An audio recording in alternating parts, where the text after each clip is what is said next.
Oh, ese es el recording, yo lo saqué. Y son nada.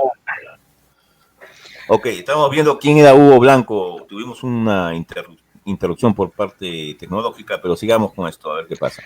Bueno, entonces, estas violentas desigualdades sociales dieron lugar a que mucha gente se levantara. Se levantaron varios. El asunto es que la figura principal fue alguien que los mismos campesinos lo convirtieron en líder, que era Hugo Blanco, probablemente. Parece que hay una interrupción. Sí, hay una interrupción. Ya. Vamos, ya. Si es que es en la parte tuya, Pepe, anula un poco el micrófono que por ahí escucha. Ojalá. Ya. No creo que sea la Huarte está bien. Después cuando entres, pues entras. Ok. Vamos, sigamos, Huarte. Estamos bien.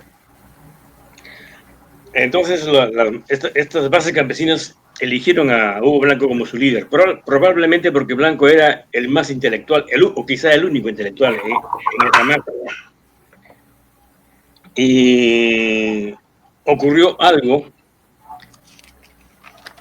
que no se puede decir que era imprevisto, porque cuando ellos comenzaron a criticar, a reclamar derechos, ni los dueños de las tierras, ni el gobierno les dio oído. Sencillamente lo ignoraron. Y entonces, en este caso, pues, frente a esta violencia del silencio del Estado, brota como reacción la violencia física de los campesinos. Y es Hugo Blanco quien dirige ese famoso asalto a una comisaría. En ese asalto mueren 1 o 3 policías. Pero esto no es un hecho delictivo. El caso de Hugo Blanco no es un hecho delictivo.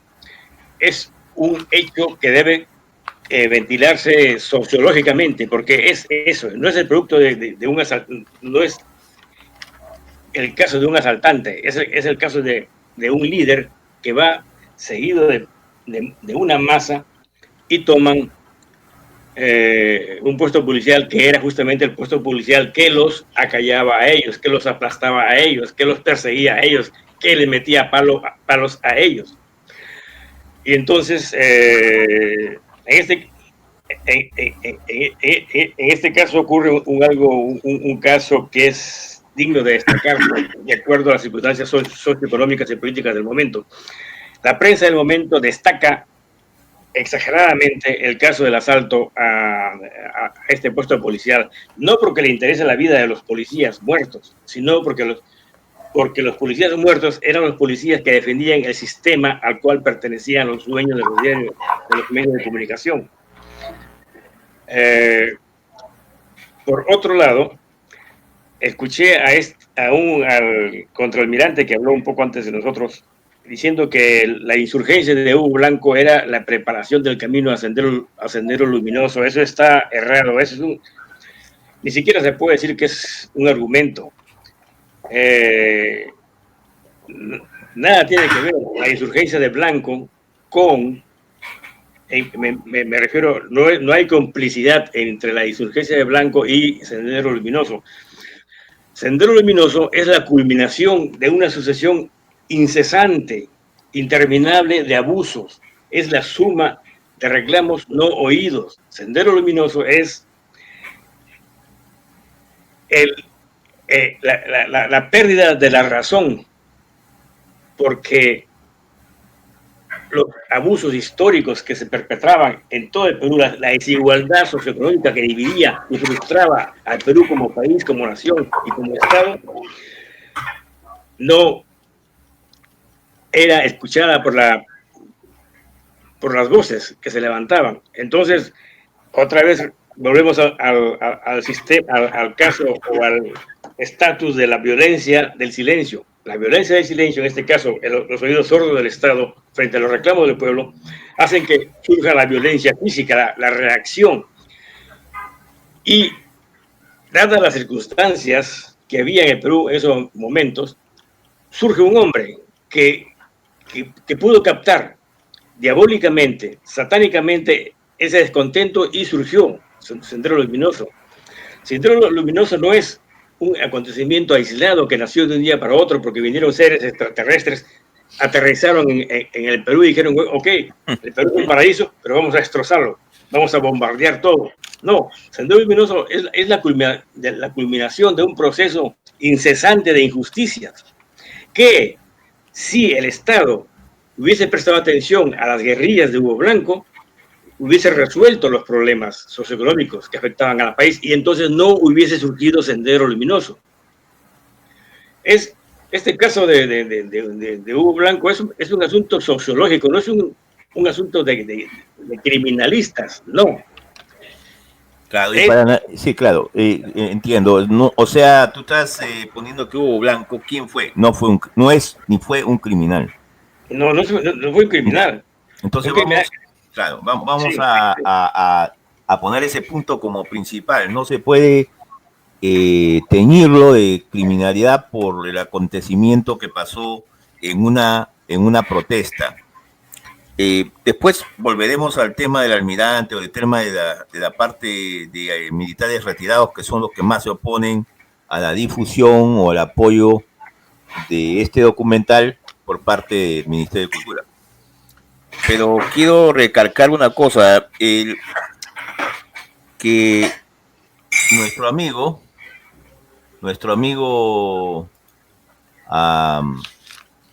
¿cómo se llama? Hugo Blanco, nació en Cusco, en un pequeño pueblo del Cusco, donde parece que recibió su misión de la vida, al ver cómo le pegaban, cómo marcaban en las nalgas a los, vamos a decir, a los campesinos que trabajaban para las haciendas, para los gamonalistas, en los latifundios, ¿no? O sea, el problema fue cuando él ve que a eso creo que le llamaban Carima creo que le llamaban, una marca que le ponían, como le ponen a los animales, al ganado, pues le ponían en las nalgas a los indígenas, ¿no? Y aparte que veía que, como tú dijiste, le metían palos, pero creo que esa imagen le quedó muy grabada a él, y había ya un líder, no se menciona, estoy buscando su nombre, no se menciona, pero es el líder el que lo encamina, el que le explica, el que más o menos le da un camino a decir que esto no es así, no es aceptable. Esto es así, esta es la realidad, pero esto no debe ser así. Y es ahí donde él se aboca a estudiar, se aboca a entender los problemas antropológicos, los problemas sociales. Y me parece que ese es donde he llegado a ver a lo que le sucede al nacimiento de este líder, que según él mismo dice, él no es el movimiento. Él no es el movimiento, él y también su hijo, en una entrevista dice que él no es el movimiento, él simplemente es el líder, pero no es el todo de ese movimiento que estamos viendo que Hugo Blanco, pues, ¿qué es? ¿Es un criminal, un asesino, como lo quieren poner algunas personas?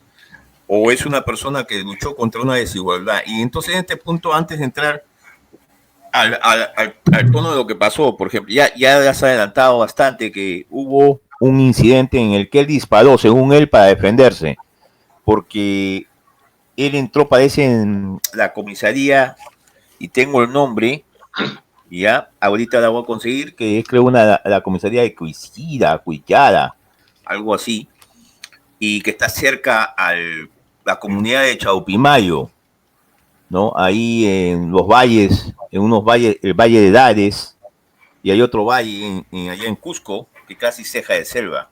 Entonces creo que ahí él estaba diciendo, con otros de la comunidad, estaba diciendo, dame la armería. Y el policía se resistió a abrir la armería.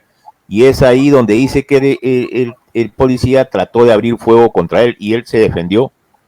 Y de donde ese suceso que se defendió, pues salió falleció, pues después murió. Y parece que el policía se llamaba Briceño para darle nota a ese acontecimiento fatal, lo que marca su vida, porque a él ahora se le busca, ¿no? Ya no como un líder campesino que hace problemas, que provoca la violencia, como de parte del punto de vista militar y del punto de vista de seguridad nacional, sino como un asesino, por ese incidente, ¿no? Ahora, esa es una cosa rescatable para las personas que son abogados, para las personas que son legales, para los antropólogos y periodistas. Nos queda ver por qué un hombre, una comunidad, él solamente representó una comunidad, por qué un hombre, una comunidad llegó a tener ese poder. Porque el poder que conformó, que organizó, porque como bien dices, Hugo Blanco tuvo el poder de organizar a la comunidad. Esa comunidad en Chaupimayo tenía, y también creo que es el Valle de la Convención, claro. Tenía gobierno, tenía una organización pública, tenía una justicia popular, tenía un sistema de defensa y un sistema de educación propios. En ese momento ya estaban organizados, y creo que por esa forma de organizar, el líder que organizó eso, tal vez bajo los consejos del otro líder, que no sabemos quién es, que fue su mentor, es que se puede decir que esa comunidad le llamó poder dual. O sea, que un poder dentro de un poder. Que el poder no solamente es el gobierno, sino el poder es local, desde la comunidad. Algo completamente nuevo, tal vez para nosotros, no tal vez para ellos. Digo yo, porque también en ese momento, Puyurá se llama donde hacen esto, ¿no? Ahora, hay muchas cosas, muchos casos adicionales a lo que acabo de mencionar, pero el principal caso es el sistema socioeconómico, y podríamos hablar psicológico, porque eso ya altera por el desarrollo de un humano, ¿no?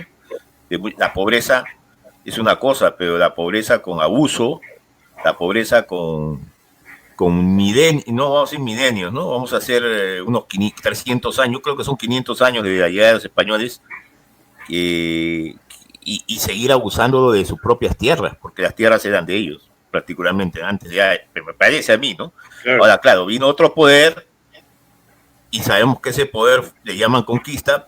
Ya ahí estamos entrando en el terreno previo, el caldo de cultivo que va a generar el fenómeno de este poder dual que crea Hugo Blanco. Y para mí eso trae mucho. Estamos hablando del año 60 a 62, en que Hugo Blanco comienza a movilizar a los obreros, no a los obreros todavía, a los campesinos, y comienza a sindicalizar. O ya había sindicatos y él toma el liderazgo de ese sindicato de trabajadores de esas haciendas. Sí se podría decir que tenían sindicato, pero se organizan. Entonces, en este contexto es el que creo que tenemos que analizar las cosas para decir quién eran los criminales. Los criminales no se puede decir que también eran los militares. Digamos que los militares estaban cumpliendo órdenes, pero ¿hasta cuándo puedes cumplir órdenes en frente a una desigualdad o una injusticia? ¿No? Es otra cosa. Tú vas a cumplir órdenes, ya te han pagado, te han adiestrado, te han cultivado, te han educado para que seas militar, para proteger los emblemas nacionales, el territorio y otras cosas más. La policía está para el orden social, para cuidar al poder civil, a los civiles, pero ¿hasta dónde vas a llegar que cuidando al gamonarismo? Porque el gamonarismo en ese tiempo, yo creo que era un yaconaje, ya no era gamonal, sino yaconaje, porque estamos sabiendo que hay presencia, no solamente presencia esa, vamos a hacer otro caso, de muchos casos, un caso que presencia la violación de una niña pequeña por un hacendado.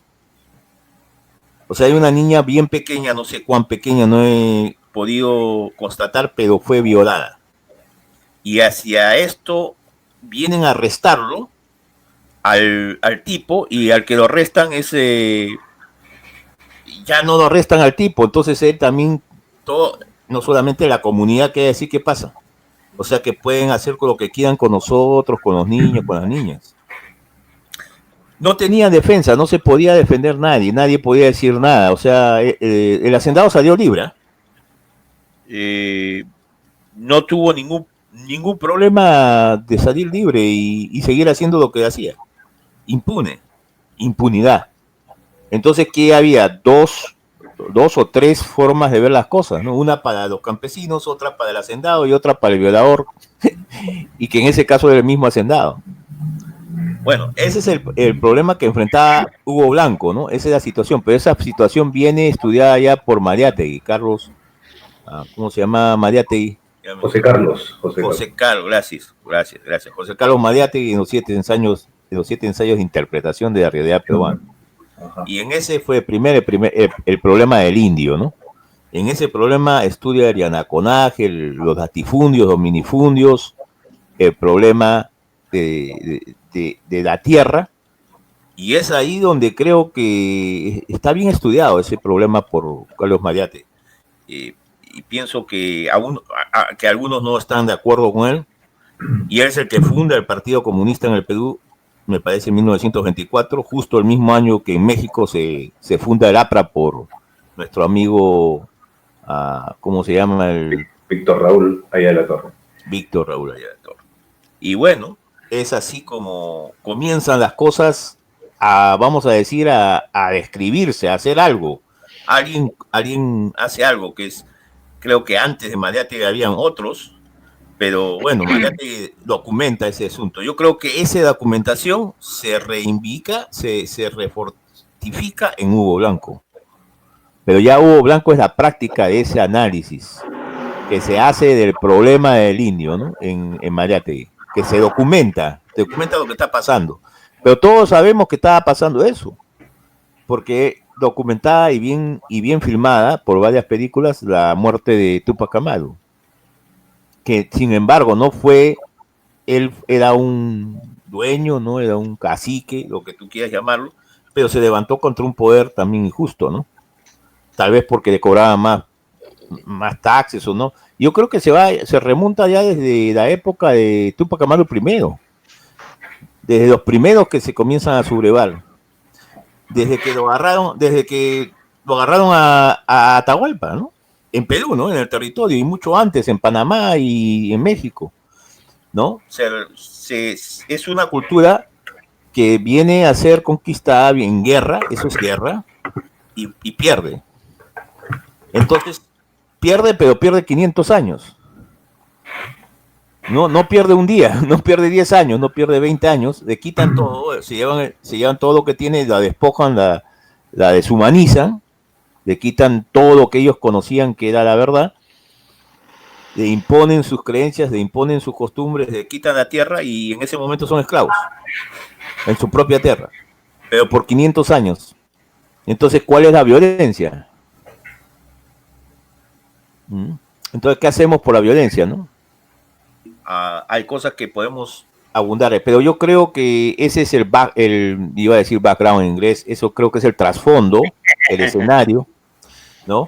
El escenario de este problema. Ese es el escenario. No sé qué puedan ustedes agregar a ese. Sí, me gustaría hacer agarrar. Bueno, ¿Sí? ¿Pepe? Sí, de repente quería yo un poco, antes de que se me vaya la inspiración, digamos, de lo que se me había venido a la mente ahora o horas antes, que estaba tratando de darle una explicación, ¿no?, a todos estos sucesos. Entonces, yo lo trato de poner en ejemplo de forma metafórica, ¿no? Ahora con esta pandemia que estamos sufriendo todos, vemos en forma muy concreta cómo los sistemas de salud, los sistemas de todo tipo, se ponen a prueba. Y la salud, en realidad, si en este momento todos los seres humanos de la Tierra tuviesen un sistema inmunológico sumamente capaz de combatir ese virus no existiría como tal. O sea, el virus tiene poder en la medida que nosotros somos débiles. Yo lo llevo esto al tema metafórico en relación al Perú, El Perú, si lo vemos como un ser humano, era un ser humano que estaba teniendo una serie de carencias y una serie de inestabilidades y problemas en su sistema de salud, por decir, ¿no? Existía un sistema económico que favorecía a unos pocos, había privilegios, pobreza, desigualdad, o sea, una serie de cosas que desestabilizaban a la persona en general, ¿no? O sea, si habláramos del Perú, el Perú era un tipo escuálido, mal comido, y de repente, en parte sí, podía decirse, bueno, sí tenía bonito aspecto, ojos verdes, cabello rubio, sí, pues, pero estaba enfermo, de repente estaba mal del hígado, estaba mal de los pulmones y una serie de cosas. Entonces, llevo esto al tema, ¿no? Esa inestabilidad ha generado, pues, la inestabilidad de los gobiernos anteriores, digamos, a los años 50, 60, han generado que ese virus tenga fuerza, ¿no? O sea, el sistema inmunológico de la nación no ha estado preparado para nada, ¿no? O sea, simplemente lo que está ocurriendo ahora con la pandemia ha desnudado, digamos, la situación real de las cosas en el país y en el mundo. ¿De qué manera enfrentar a ese enemigo? O sea, ese enemigo es una falta de equilibrio en la salud. Y estamos hablando de un país, ¿no? Que está desequilibrado, ¿no? No existe una justicia igualitaria, no existe salud para todos, no existe una economía saludable. Entonces, todo eso ha provocado, yo diría, Hugo Blanco, llevándolo al ejemplo del COVID, era una especie de enfermero, un científico que encontró el virus y dijo, oye, esto es lo que está causando los problemas y que está causando los problemas presentes y que acarreará problemas futuros. Pero nadie lo vio como el descubridor del virus, sino lo vio como el agente atacante. Entonces comenzaron en vez de darse cuenta dónde estaba, digamos, el problema, que era las desigualdades y los problemas económicos y la injusticia, no, o sea, atacaron al mensajero que venía a decir, oye, corrijan esto. Y entonces, ahí está el fondo de las cosas, ¿no? Estamos atacando los síntomas, no atacamos la enfermedad. Bueno, eso lo quería mencionar, ¿no? Ya, me gustaría también, sí, la comparación de Hugo Blanco como el enfermero, el trabajador de la salud que acude a resolver el problema pandémico de entonces, me parece bastante ilustrativo y bastante oportuno. Y también me gustaría alargar un poco la apreciación de John cuando describe esa serie de abusos que le marcan las nalgas a la gente como un ganado, que el gamonal viola a la niña en presencia de todo el mundo, viene la policía y no lo apresan. Todos estos acontecimientos constituyen lo que se podría llamar la violencia histórica que reinó y sigue reinando en América Latina, especialmente en el Perú. La violencia histórica es esa, la que te acostumbra, la que te adormece. Sus actos violentos ocurren como en cámara lenta, a lo largo del tiempo. Te adormecen, te letargan, te atontan a la gente, no produce una reacción, más bien la gente piensa que eso es normal. Esta violencia histórica no aparece en los diarios, en los medios de comunicación, en la televisión, en los periódicos, porque ya están acostumbrados a ella. Además, los medios de información son cómplices de la violencia histórica. Entonces, frente a esta violencia histórica que apacigua, que aletarga, que adormece, surge la violencia que sí llama la atención, que es la violencia episódica, la violencia rápida. Violan los asentados a 10.000 niñas y no pasa nada, porque la violan a lo largo de días, de semanas, de años. Matan a los campesinos, no de un balazo, sino de su maltrato por años, por años, por años. Esa es la violencia histórica.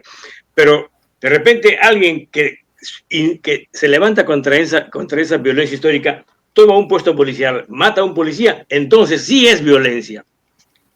Esa es la violencia rápida, la violencia que conmueve al sistema que es cómplice, al sistema que ha parido a la violencia histórica. Yo quería decir esto y me vino a la mente esta figura por lo que describió John Manuel. Quiero decirles una cosa, que John Manuel, que dirige las intervenciones, tiene mucho tiempo fuera de Perú. Él es peruano como Pepe y peruano como yo.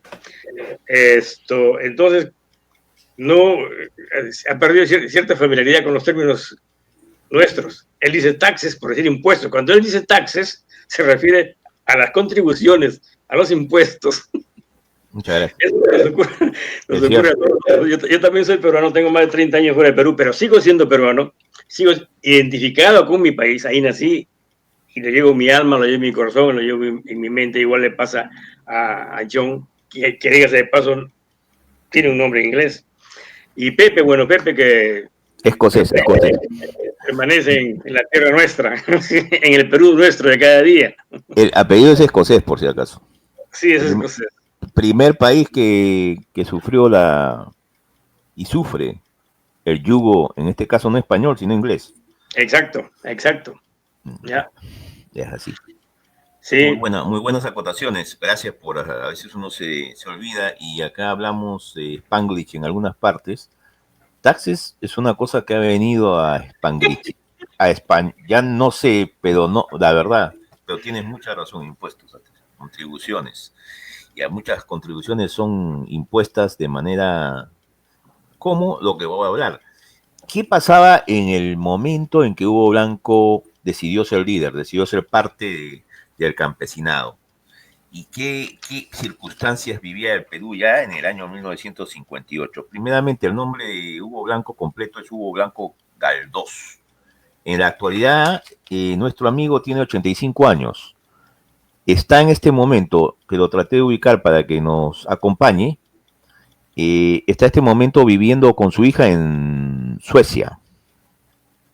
Las colaciones que vamos a traer y los tentáculos que, vamos a decir que son tentáculos, vamos a decir que son soas, son quipus, las conexiones que hay entre Hugo Blanco y la historia son bastante profundas. Es un río profundo, está bien ese nombre. Es un río profundo, es un río que tiene muchos tributarios, es un Amazonas. Y así que vamos a poner atención a este líder que llegó a ser parte de la Confederación Campesina del Perú, la CCP. Él ¿cómo es que llega a esta forma? Porque Hugo Blanco, en esos momentos que estaba dirigiendo, como dijo muy bien, y lo voy a recalcar para simplemente aprendérnoslo, a nosotros los que estamos acá y los que van a escuchar. Hugo Blanco vivió ese momento de todas esas cosas que estamos hablando, una cosa muy interesante. Tú tenías, para trabajar para ti, tú tenías que trabajar el gamonal, el latifundio, que quiere decir una extensión de tierra, que estamos hablando de hectáreas. Estamos hablando que una comunidad de Puno, por ejemplo, que ellos ganaron, ellos fue una cosa, Hugo Blanco fue un triunfador. Él triunfó, su movimiento triunfó. Ustedes pueden decir que no, históricamente pueden decir que ahora que no, pero su movimiento se formalizó y triunfó. Y voy a decir que, ¿por qué? ¿No? No sé si les sorprenda a ustedes dos, los que me están escuchando ahora, pero él triunfó.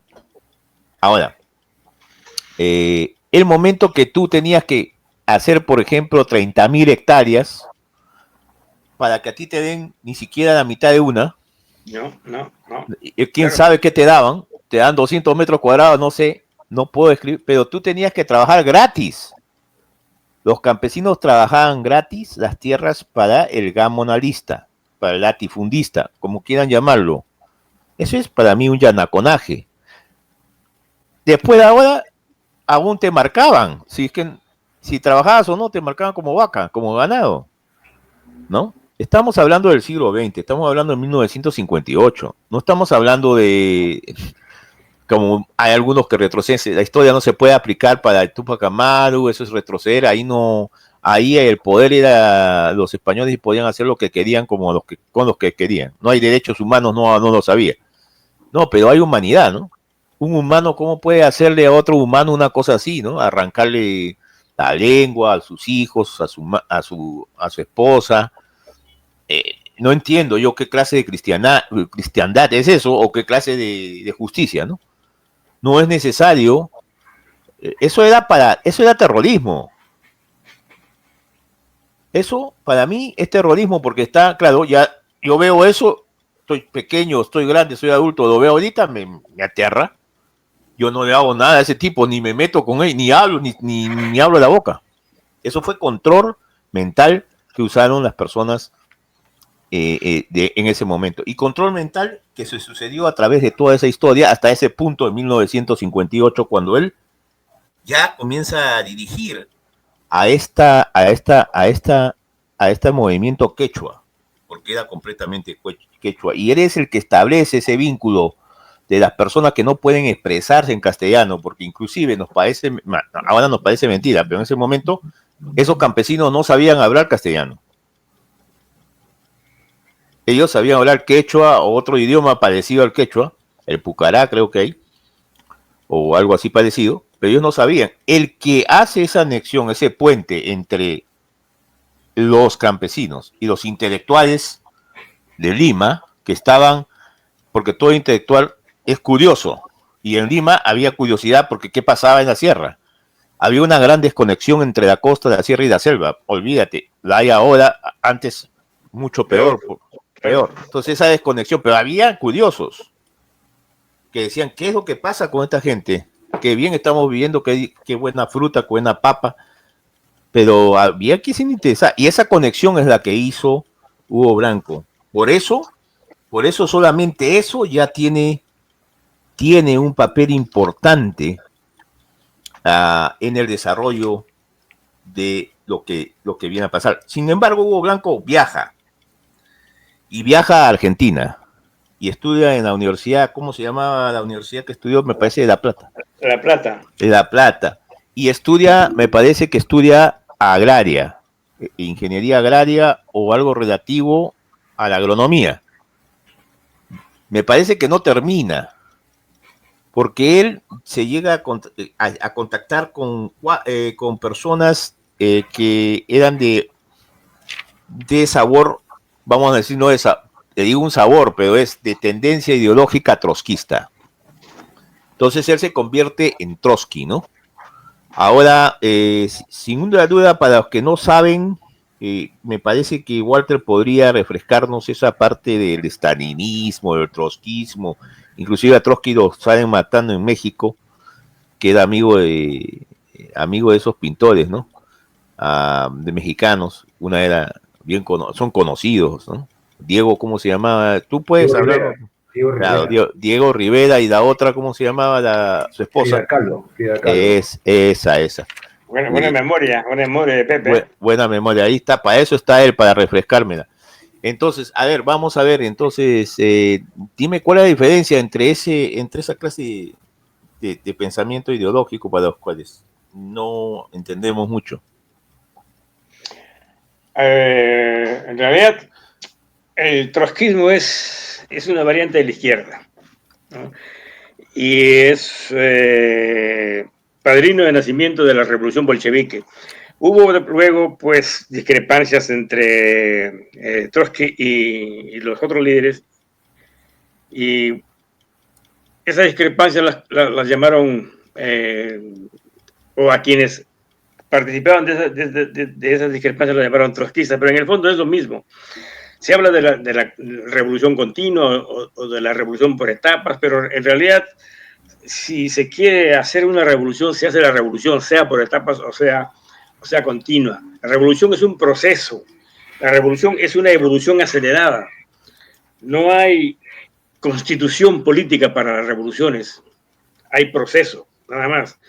Bueno, pero en estos momentos Hugo Blanco ya no se autoproclama trotskista, se autoproclama zapatista. Ah, sí, claro, completo, pero no nos adelantemos, está muy bien, muy buena acotación, sí, pero antes de eso, cuando se convierte ya al trotskismo en ese momento, o se entusiasma, se enamora, se inspira en el trotskismo, vuelve al Perú y forma la POR, que es el Partido Obrero Revolucionario. Obrero Revolucionario. Sí. Ya. En ese momento pasa una cosa que lo pone a él ya más históricamente dentro del Perú.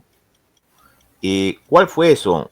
La venida del vicepresidente, en ese entonces vicepresidente en el año 1958, y por eso marco ese año importante, fue una protesta contra el vicepresidente de los Estados Unidos, en ese momento Richard Nixon, presidente por Eisenhower, me parece, ¿no? Y llegó al Perú y hizo una protesta tal, de una magnitud descomunal que no se había visto. No sé si participó en ese momento la CGTP, pero fue descomunal, una cosa que no se la esperaban, ni troyanos ni griegos, no se les esperaba que hicieran eso. Entonces, ese problema que tuvo Nixon trajo la atención, retrotrajo la atención de toda la masa de inteligencia, la masa militar y policíaca, a la figura del líder, y la figura del líder de esa revuelta, de esa protesta en contra, porque se suponía pues que él fue él hace otra cosa, no es un descubrimiento, tal vez sale de Argentina, tal vez sale de Uruguay, pero en Perú él hace eso, manifiesta que hay muchos golpes de Estado que todos son ocasionados por Estados Unidos. Al hacer eso, protesta pues que ¿para qué vienes acá? Para hacer otro golpe de Estado. ¿Right? Y fíjate lo que pasa, vamos a ver lo que pasa subsecuentemente. Entonces ya a él, ahí ya lo tachan, ¿no? Le dan su X, lo ponen en la lista negra, eso es lo que pasa con él. Él entra en la historia, pero en la historia negra. Por eso. No sé si ustedes se acordarán de ese hecho. Sí, yo me acuerdo. A ver, yo me acuerdo porque el presidente Nixon escribió un libro que se llama 5 días, y que son los 5 días de su viaje por América Latina, y narra lo que ocurre en Lima. Oh, qué interesante, caramba. Yeah. Qué interesante, ese sí no lo conocía. 5 days. Se llama 5 days. Yeah. Habría que entrar y ver ese conciso, a ver si lo hacemos para ulterior. O sea que eso confirma, lo que pasa. Claro. Y por eso yo creo que es un dato interesante de Hugo Blanco, un dato interesante. Ahora, otro dato que pasa después de ahí, como él ya se ve, le dicen a él, oye, ya te están siguiendo, ya te están marcando. Él ya comienza a sentirse marcado, pues claro, se va al valle, lo mandan al Valle de los Lades. Dice que uno dice que él decide irse al Valle de los Lades o de la Convención por su propia cuenta para ya mantenerse el perfil bajo, o que la comunidad lo defiende y lo manda, ¿no? Porque como se dan cuenta que él es el que organiza, el intelectual, el que es el puente, a él, y el que hace este poder dual, entonces a él lo mandan allá. Y él comienza a trabajar ahí, ¿no? En esa sesión como una parte de la tierra, trabaja me parece que en una constructora o algo así, en una cosa así, para mantener el perfil bajo, porque ya están diciendo lo que pasó en Lima no les gustó a nadie de los que tienen el poder. De cualquier momento te agarran. ¿Sabes qué pasó después de ahí? Ahí pasa una cosa muy importante. en la vida de unos años, sucede un golpe de Estado en el año 62. ¿Te acuerdas que ese golpe de Estado?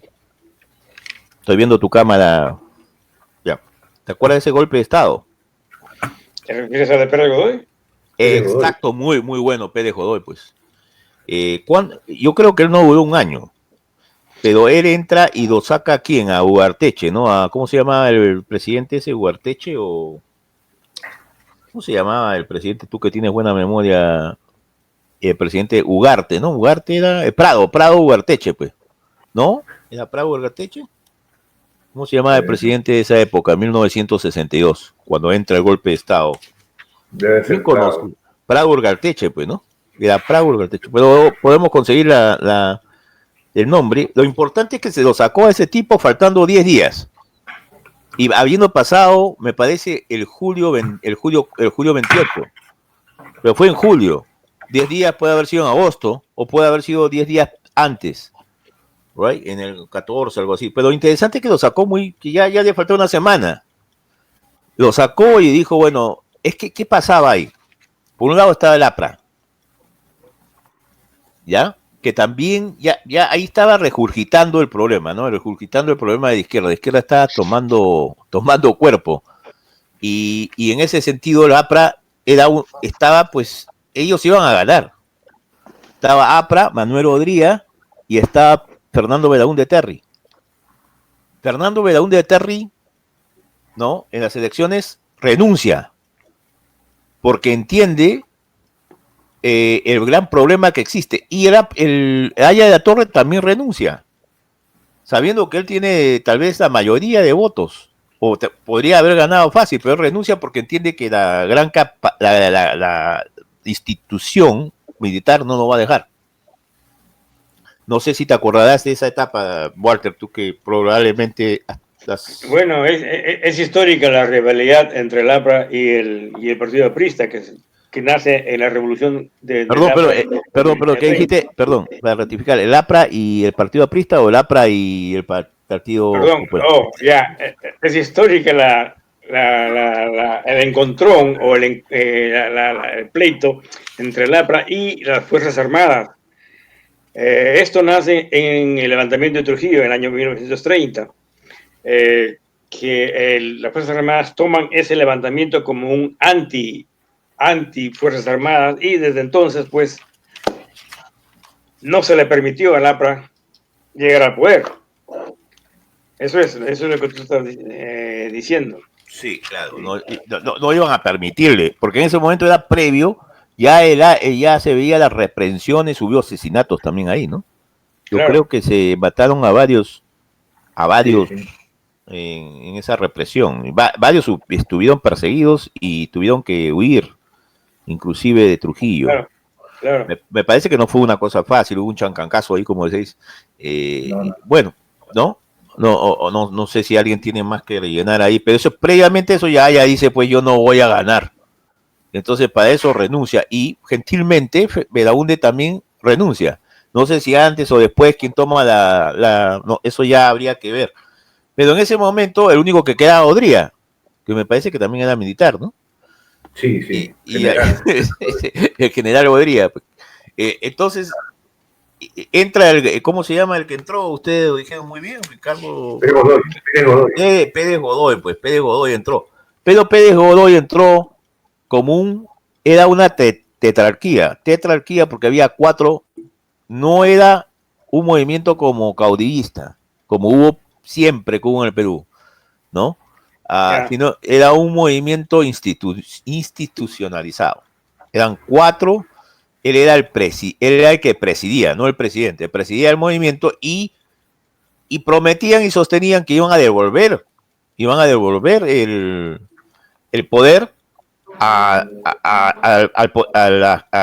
democráticamente a la votación civil en menos de tiempo, que ellos entraban porque había una gran corrupción en los votos, que se habían cometido corrupciones tanto en Trujillo, quién sabe, no sé, eso tal vez tú sepas algo a qué o por qué decían que hacía, pero ellos dijeron que iban a devolver en menos de un año.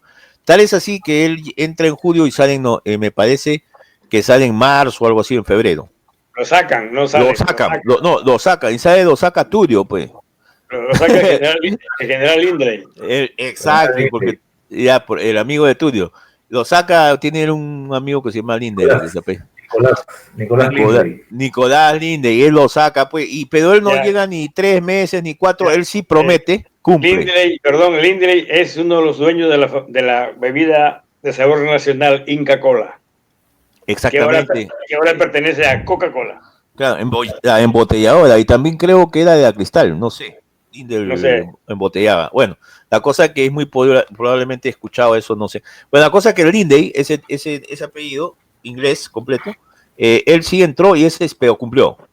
Nicolás, con acento en la, agarró y cumplió y devolvió el poder. ¿Y quién entró en el poder en ese momento, en el año 1963? Fue eso, me parece, fue Belaúnde, pues, ¿no? ¿No? Ganó Belaúnde, ganó, pues, ¿no? Yeah. Sí. O sea que ya Odría perdió, entró Belaúnde y ya era democracia, digamos que sufrió, no sé si sufrió o mejoró la democracia en el Perú. Ese es el punto donde estamos hablando de qué pasa con nuestro amigo. En ese momento lo apresan, pues, cuando entra mi compadre Nicolás Pérez Godoy, él comienza a arrebatarles todo lo que ese movimiento se ve como una lepra. No hay negociación, ahí esos son enajenaciones de violencia, ¿no? En contra del sistema. Por lo tanto, no sé, me podrás aclarar lo que pasó ahí, porque ahí lo apresan a Hugo Blanco y a decenas o cientos, creo que llegó a un 106, no sé cuál, 116 diferentes. Fue una redada, una batida, en donde cayó Hugo Blanco con muchos dirigentes de las comunidades. ¿Te acuerdas de eso? ¿Puedes añadir algo, Walter? No, sí me acuerdo de eso, pero está bien. Seguimos entonces, estamos en buen camino. Estamos refrescando, pero si tienes algo que añadir como el que... No, está bien, la línea histórica que estás trazando es ok, es perfecta. Claro, es esa línea que tenemos que ver, ¿no? Hemos visto estamos viendo un poco de los ángulos. Ahora, dentro de ese contexto es donde lo meten a Frontón y dan 25 años, me parece, a mi compadre. Lo capturan y lo sentencian a 25 años en el Frontón, que es, para los que no sepan, una isla que está al frente. ¿De dónde está al frente? Acá, en el Callao. Frente del Callao. No muy lejos, ¿no? Ahora, no. Las cárceles en el día, pues estabas bien, porque te ponían en la cárcel al frente, creo, del Callao, dice, y estabas bien, pero cuando subía la marea en la noche ya era el problema, porque te llegaba el agua, pues, te llegaba el agua, te ahogaba, ¿no? Era la Siberia. La Siberia, pero, y no salías muy bien porque la gente salía achacada, porque como achacado en el Perú quiere decir con tuberculosis, con problemas de la pulmonía, claro. ¿No? Ya, entonces él estuvo ahí, pero ahí sucedió algo muy importante para él. Él escribió Tierra o Muerte. En ese su primer libro, escribe ahí Tierra o Muerte, que va a ser editado posteriormente, pero ahí lo escribe, en ese Frontón. Perdón que te interrumpa, ese libro está traducido al inglés. Uh-huh. Y también al japonés. Oh, yo no sabía. Sí, está japonés, quechua, castellano, me parece que francés. Son 5 idiomas. Es posible que francés también, porque en Francia hubo mucha curiosidad, mucho interés por lo que le ocurría a Hugo Blanco, incluso el filósofo y escritor Jean-Paul Sartre fue uno de los... Vamos a llegar, pero está muy bien, mira, ya se está adelantando. Por ejemplo, por eso, para decir la significancia histórica, la unión tipo de pulpo que tiene, vamos a decir que este personaje es como un nudo de un quipu, ¿no? Está atado a muchas cosas dentro del circuito histórico. Es que ha crecido su personalidad o su persona se ha superdimensionado. O sea, ha rebasado las estrechas fronteras del país. Es un personaje universal. Claro, ya se convierte en un ser universal y ahora más con esta controversia que parece que le hace mejor al propio, es como una buena propaganda para la propia, el propio documental, y lo engrandece aún más a Hugo Blanco, lo reinventa, lo fortalece. Ya. Eso es lo que me parece que está pasando, ¿no? Y hay mucha gente que está contenta con esto, inclusive con los que están tratando de echarle piedras por muchas cosas que vamos a hablar que no estamos hablando. Entonces, bueno, ¿cómo es que sale del frontón? ¿Quién es el que sabe eso? ¿Por qué? ¿Cómo es que salió? Si tiene 25 años en el frontón, pero antes de llegar al frontón hay que ver lo que hizo. Él fue el primero con estas cosas que suscitó, que me olvidé decir lo más importante, con esas cosas que él hizo, ¿no? Que es el poder dual, que organizó a una comunidad con poderes, con sistemas bien organizados, que les daba miedo a la policía entrar. Tuvo que ser él no fue apresado por la policía. La policía no entraba ahí, no era organizada, no tenía la fuerza suficiente para esa comunidad, a ese orden. Cuando entró el poder militar, en el golpe militar, ellos entraron para hacer, yo creo, pretexto de que había eso, era pretexto para entrar ahí, como entraron militarmente y forzaron y desmantelaron, según ellos, a todo ese poder dual que creó Hugo Blanco. Inclusive lo apresaron él y a otros. Pero apresaron, cabe mencionar que ahí ya había comenzado la reforma agraria. O sea que él es el que organiza la reforma agraria, porque esa comunidad ocupaba una gran hectárea, que no puedo determinar, una gran cantidad de hectáreas, que le sacaron inclusive a una familia que parecía que estaba abusando, y que ellos reclamaban ya mejores tratos, mejores pagos, no había pagos, que le pagaran algo, y ellos ya tomaron en sus cuentas el poder.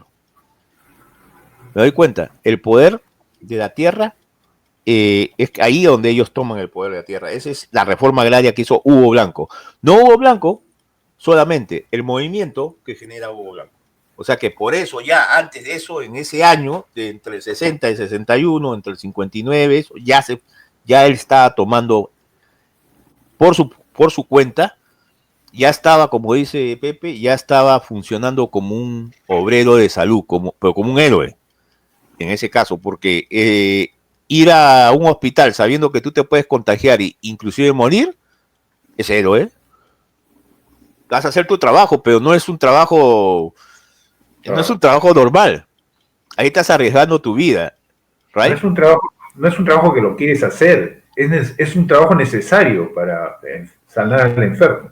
Pero si quisieras, no lo harías, te quedas callado y no vas. Estoy enfermo, hay mucha gente que no. Claro. Y si vas, si tomas la decisión de ir, entonces eres un héroe. Claro, ahí está la diferencia. Ahí está la diferencia. Haces algo, pues. Entonces, él sí es un héroe, en ese caso, en ese momento, ya no voy a hablar de lo que pasó después, porque tiene la medicina y organiza, protege, defiende, y tiene que dar la solución a las cosas. Bueno, eso era lo que me había olvidado, esa parte, antes que llegara el frontón, pero claro, en el frontón dice tierra o muerte, pues. ¿Ya? Entonces ese eslogan, ese título, tierra o muerte, el obrero suprimido, ¿no? Era parecido al eslogan de patria o muerte, ¿no? De Cuba. Claro. Puede ser que de ahí se inspiró, cómo puede ser, no sé, ¿no? Pero sabemos que los trotskistas mexicanos, los trotskistas argentinos y los trotskistas en general favorecían mucho al gobierno cubano, ¿no? A la revolución cubana. La vendían bien, o la vendían o la tenían muy bien. Entonces, ¿cómo es que fue que este tipo del frontón salió si tenía 25 años? ¿Te acuerdas tú qué pasó? ¿Cómo es yo me acuerdo que Velasco Alvarado, cuando bueno, le dio el golpe a Belaúnde, él en el año 70 lo exilia, o sea, lo deporta a México, a Hugo Blanco. No lo tuvo en el frontón, lo deportaron a México. Entonces ahí prácticamente ya sale libre. Pues. Ya, pero antes de deportarlo, lo indultó, porque Claro, bueno. en un momento lo condenaron a pena de muerte a Blanco. Claro, y se la rebajaron porque hubo una queja mundial. Exacto. Ahí es donde entra el tentáculo, ya los tentáculos de Hugo Blanco, es que se convierte en pulpo histórico. Porque ya no es una cosa aislada, es un fenómeno global. Y uno de los primeros, porque por primera vez se firma un acto de una carta para apoyar el cambio de sentencia. ¿Cómo van a matar a una persona que, según dicen, y tenemos que leer esa carta, la tenemos que conseguir, no la tengo y no voy a hablar de qué cosa es, así que voy a decir simplemente que firmaron para que le cambien la sentencia a Hugo Blanco. Y de 25 años era lo mejor que le podían haber dado, porque él estaba, y no solamente estaba sentenciado, lo amenazaron a matarlo en ese momento que lo agarraron. Si no lo mataron fue lo hicieron caminar, me parece del condado donde lo agarraron, que me parece que fue Chaupimayo, a Quillabamba. Lo tuvo que caminar. Y no sé si sin zapatos, porque no usaba zapatos tampoco, creo. Pero es muy posible que tenía ojotas, ¿no? Pero con zapatos, sin zapatos, con zapatilla, caminar esa vaina no era fácil, pues, hermano. Pero lo hicieron caminar. O sea, eso fue como una especie de tortura también. Claro. Pero no lo mataron, llegó bien mal. Y así llegó al frontón. Entonces, ¿quién firmó esa carta? Yo creo que nos puede decir ahí, ya puedes decirme qué pasó, quién firmó esa carta de apoyo. Si me estás concediendo el uso de la palabra a mí, te puedo decir que no sé exactamente quién Jean-Paul Sartre. Pero lo que yo recuerdo es que Jean-Paul Sartre, el filósofo y escritor francés, fue uno de los que encabezó un movimiento universal en favor de Hugo Blanco, lo cual quiere decir que ya Hugo Blanco para ese entonces ya no era un líder local, no, ya era una figura global, una figura internacional peruana que no pocos han alcanzado, y por supuesto que nunca podrán alcanzar quienes hoy lo critican, porque les falta valor para hacerlo, les falta 2, conciencia social para hacerlo. ¿Qué es lo que tiene Hugo Blanco? Se puede discrepar con él, se puede discrepar como dijo José Martí, el cubano intelectual y héroe, si no tienes el valor de luchar contra algo o por una causa, por lo menos respeta a quienes lo hacen. Y eso es lo que merece Hugo Blanco, respeto. El apóstol, José Martín. Yes, amén. Yes. Sí. Bueno, entonces te voy a decir... ¿Perdón? No, decía que yéndome nuevamente a mi metáfora, se pueden discrepar con los tratamientos de los médicos, pero en el fondo todos los médicos pueden salvar la vida, ¿no? del paciente. Exacto. Ahora, Hugo Blanco podía tener sus métodos, sus protocolos, que de repente no discrepaba una persona con otra, pero ese no es el punto, ¿no? El punto es que él estaba protestando. ¿Por qué? No estaba protestando porque le gustara protestar, ¿no? Existía una enfermedad que no era visualizada por el resto de la humanidad o del... ¿Quién iba a mirar eso? No había cámaras, no había video, no había drones. Bueno, entonces, claro. Ese es el punto, ¿no?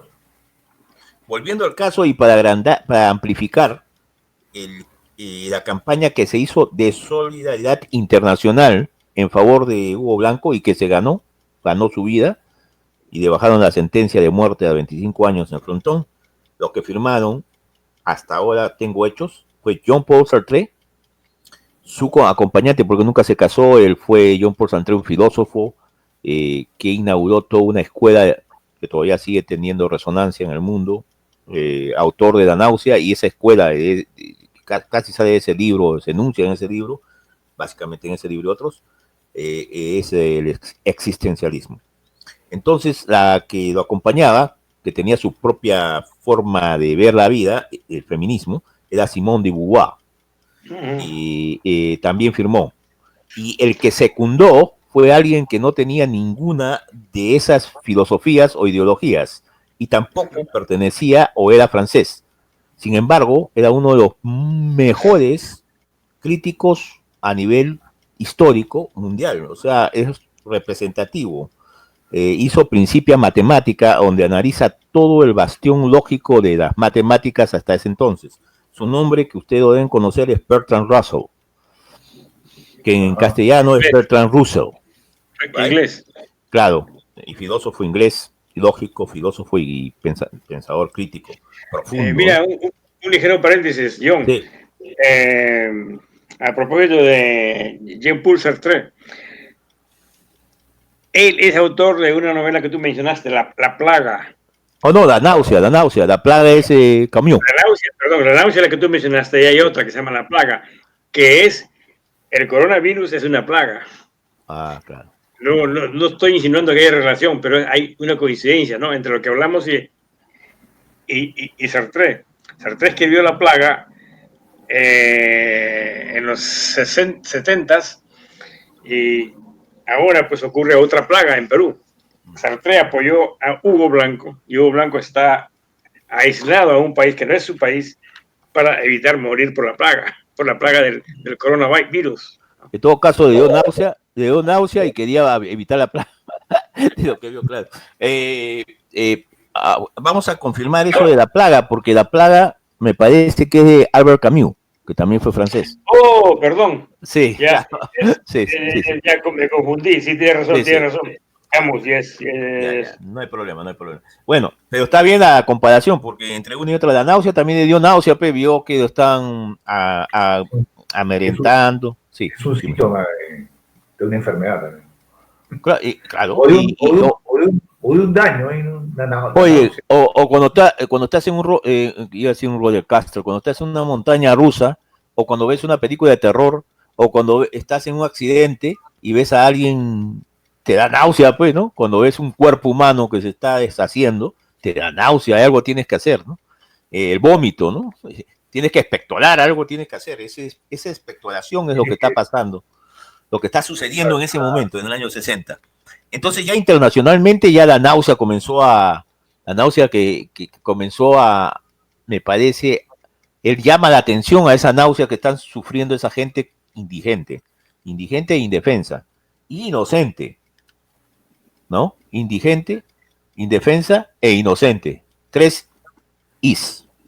Entonces ahí vamos a ver que hay otro que firma, curiosamente, un joven peruano y escritor, firma también esa carta en apoyo de Hugo Blanco. ¿Quién podría ser? En ese 1900 ya 70, ¿cuánto entra? 68, 70, porque como demora un año, creo, Velasco, para darle la... ¿Quién podría ser el que firma, el joven escritor ese? Vargas Llosa. Exactamente, Mario Vargas Llosa, que en ese tiempo todavía estaba buscando los beneficios de nuestro amigo Fidel Castro y era amigo hasta ese entonces de Gabriel García Márquez, donde después se agarran a puñetazos, ¿no?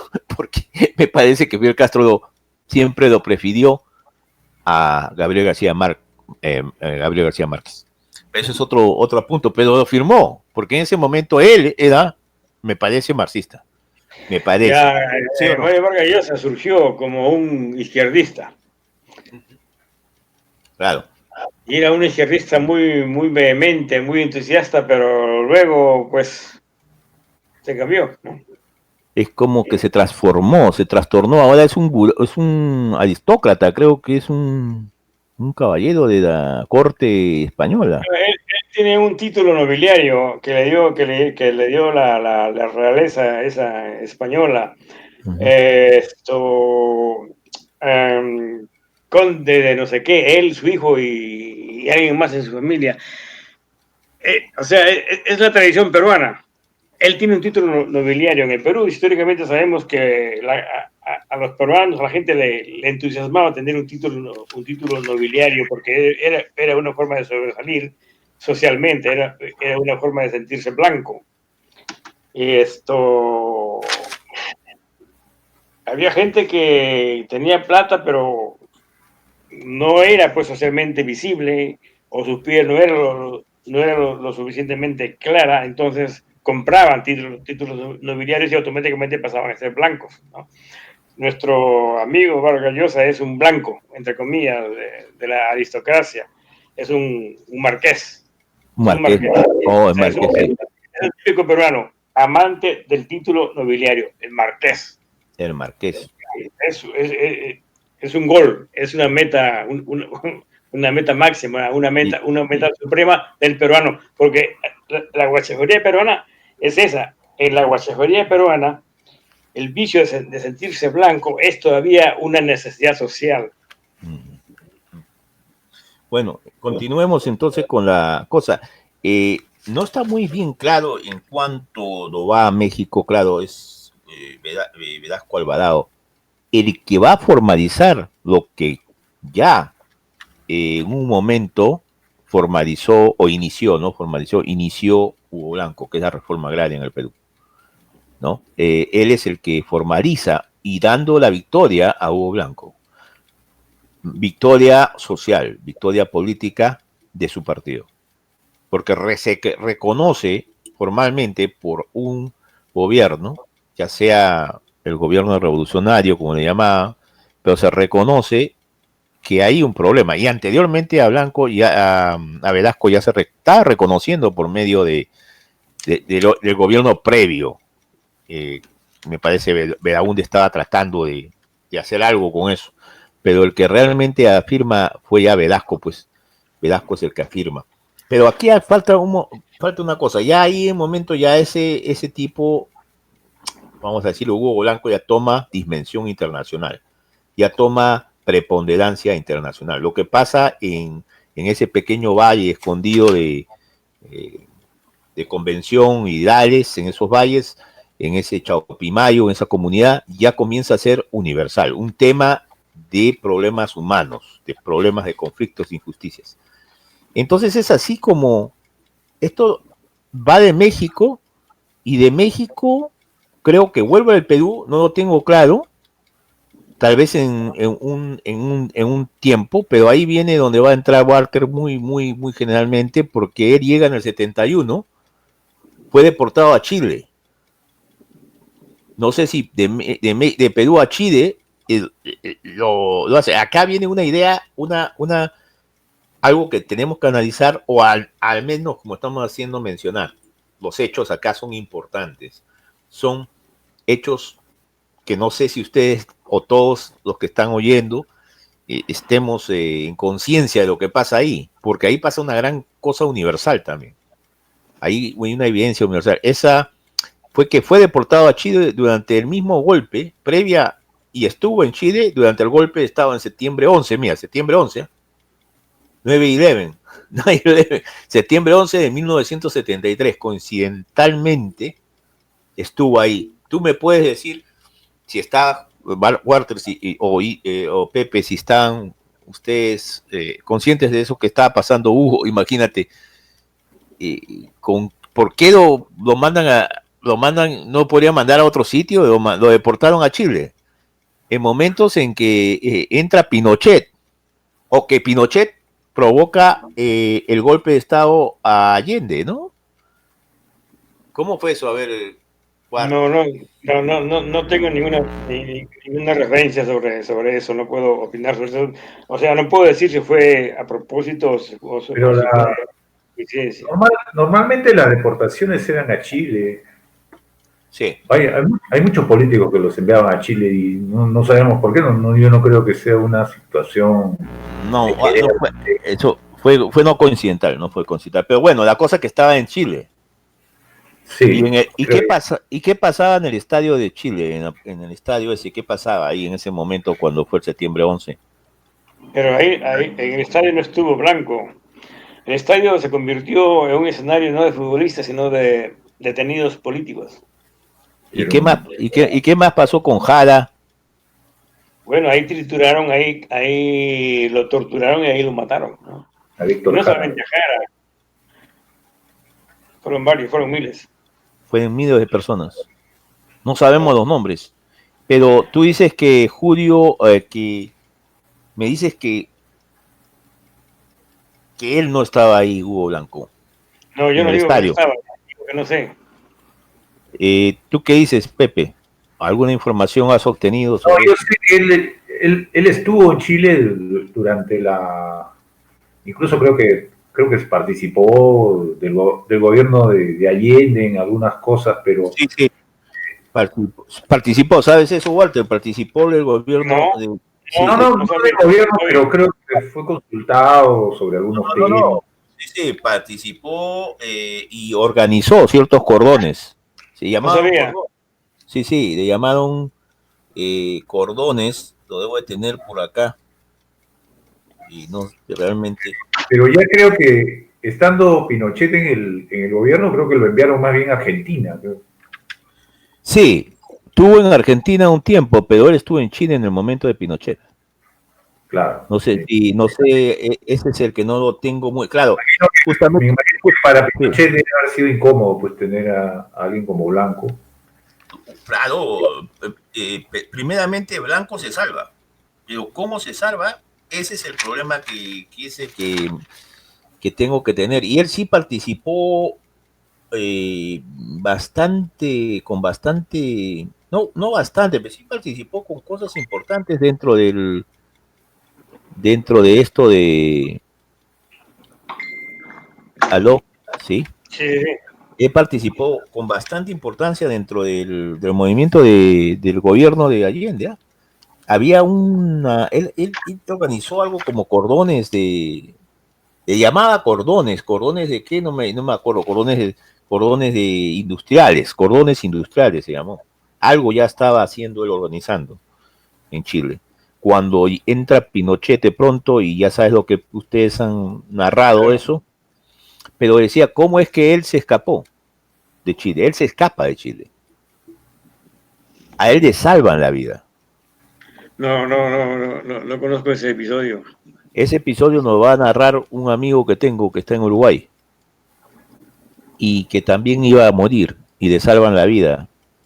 El que le salva la vida, ¿quieren verlo? El que le salva la vida.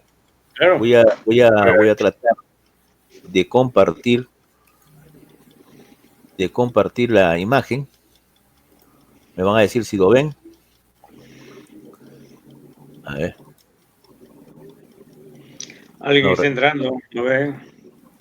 nadie entra. Soy yo. No, en el ¿En dónde? Espérate. Ahora, ven ahí, ¿no? Ya. yeah. Espérate, voy a entrar a esto, voy a poner el nombre para que se acuerden de él, apúntalo Pepe, apúntalo tú. Figura importantísima, importantísima. Geralt, Geralt. ¿Cómo se llamaba Geralt? El apellido de Geralt. Endel Stam. Endel Stam. A ver si podemos ver si estoy bien o estoy mal. ¿Están viendo ahí? Ahí Gerald está. Bien. Edelstam, Oh, ya. el Ya. sueco, el sueco. El sueco, pues. Oh, Ahí a está el ver, que te mandé, pues. ya. Ya, Now. espérate. Uy, se desapareció. Ahí está. Él era embajador de Suecia. Exactamente, Oh, exacto. oh, Ya, a ver, ¿quién se acuerda? ya. Palo Cuando ese. recibí, cuando recibí la foto era todo un misterio, no tenía yo idea. Embajador de Suecia. A ver, ¿qué sabe Pepe? Él asiló políticamente a Hugo Blanco. Oh, Ya. A ver. Sí, exactamente, ha Creo sido. que Blanco había realizado, creo que una gira a Europa Occidental y Canadá, dando conferencias. Claro, eso fue después. Pero en el momento ese, él salva a más de 1.000 personas. Una de esas personas que salvó fue era el Hugo Uruguay, Blanco. pero también fue Increíble, ¿eh? increíble, pero no sé, ¿cuál fue la motivación de este señor de salvar a estas personas? ¿Por qué a este señor se denomina el clavel negro? ¿Qué labor tuvo en la Segunda Guerra Mundial? Interesante. ¿Por qué también se llama Pimpinela Escarlata? ¿Ah? ¿Quién era Pimpinela Escarlata? ¿Por qué le decían a él el clavel negro? Porque en la época de la segunda, de 1789, en la guerra francesa, en la Revolución Francesa, este señor que era inglés salvó muchas vidas de inocentes que iban a ser por Robespierre, le iban a cortar la cabeza en la guillotina. Wow. Él fue un agente doble, tenía doble vida, nadie sabía su nombre. Es una novela de una húngara británica, ¿no? Emma Hickstra, creo que se llama, algo así. Pero esa nota la vamos a hacer la próxima semana, pues este señor tiene otras connotaciones en la Segunda Guerra Mundial y es también comparado con otro sueco político que también hace lo mismo previamente, antes que él, inclusive un poco mayor que él, y hace otras cosas, salva a personas, pero porque quiere salvarlas, porque tiene ese ánimo de hacer el bien. Schindler.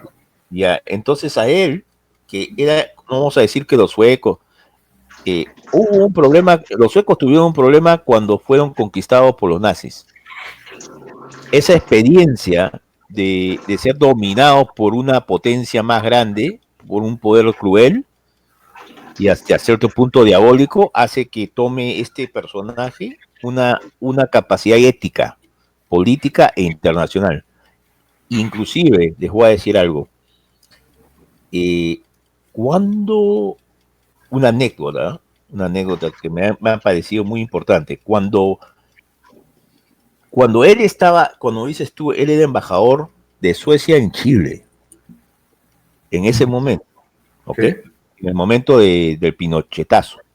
Entonces, en ese instante, el mayor que dejó salir, hubo un mayor que dio a la orden de dejar salir el avión con Hugo Blanco y con este amigo que tengo, que ojalá que me acepte la invitación para hablar de esto, porque no sé si pueda hacer, y que es ahora actor, director de de obras teatrales, dramaturgo importante. Entonces, este se salva por intermedio de este muchacho. Entonces, pero alguien tuvo que dar la orden, fue un mayor, que tengo el nombre por acá del mayor, pero ya lo voy a buscar porque tengo tantas notas. Entonces el mayor muere asesinado por otro compañero, otro carabinero, en Chile. Muere al día siguiente. Lo matan, pues lo asesinan. Por haber dejado o dar la orden de dejar a esa gente irse. Quiere decir que si no se iba ahí, Hugo Blanco lo mataba. Ahí terminaba. Ahí terminaba. O sea, tuvo suerte. Otra nota importante de este tipo, el avión se va, él se queda. Wow. Él se queda, porque él dice, yo tengo que salvar más vidas. El día siguiente, mataron al mayor, eso no fue el único suceso. Comenzaron a tratar de invadir la embajada cubana, ya sabes por qué, ¿no? Entonces la embajada cubana comenzó a invadir y los cubanos tuvieron que defenderse pues con balas, con lo que había. En ese momento entra caminando Enderstein con una bandera sueca. Nadie dispara. Pone la bandera en la puerta y dice, ahora esto es una embajada sueca. Acá no entra ningún chileno porque están atentando contra Suecia. Y salva a todos los cubanos. Ajá. Los que lo iban a matar. Es un caso interesante el clavel negro, ¿no? Ya, permíteme dos cositas, por favor, John. Uno, que Suecia tuvo jugó un rol histórico muy importante en esos años como una alternativa socialdemócrata. Fue Suecia, y hasta ahora lo es, un país, una sociedad progresista, sin prejuicios, que va siempre a la delantera del resto de la humanidad en todo sentido, en la conducta sexual, en la conducta política, en la conducta judicial.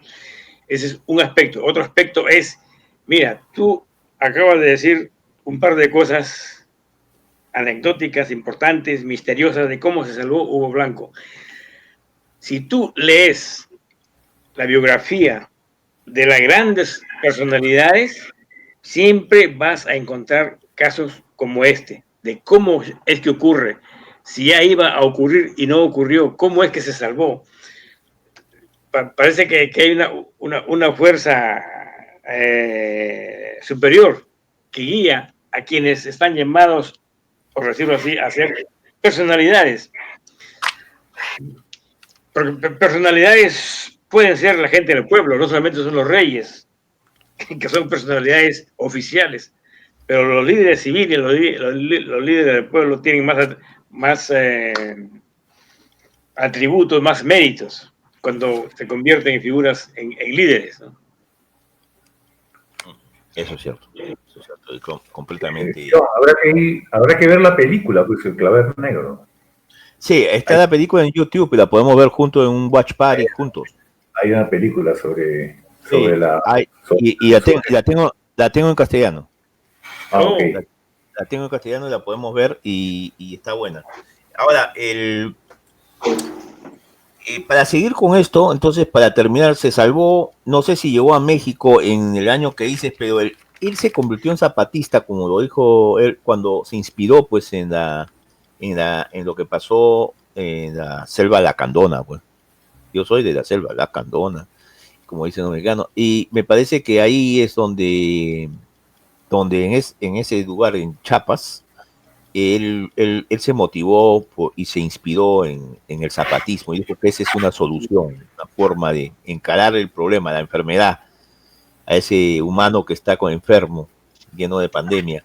Ahora, otra de los acápites, él lo agarraron en Mazacanda, y de Mazacanda caminó hasta Quillabamba. Tal vez tengamos que ver cuánto fue lo que lo hicieron caminar. Y claro, ahí le hicieron la pena de muerte. Entonces le dio Juan Velasco Alvarado, es el, como dicen ustedes, que dio la amnistía.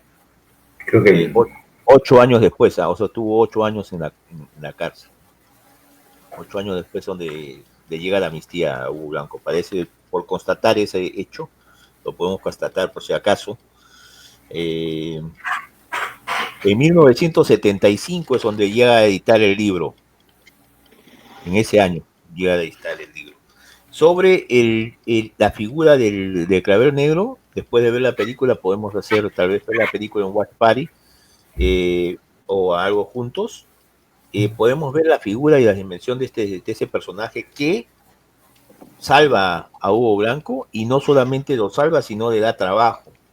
O sea, le consigue trabajo, sí, lo asila, pero ha sido en Suecia, y él trabaja de profesor de lenguaje, entrenando a muchachos que tienen que aprender tanto castellano como quechua.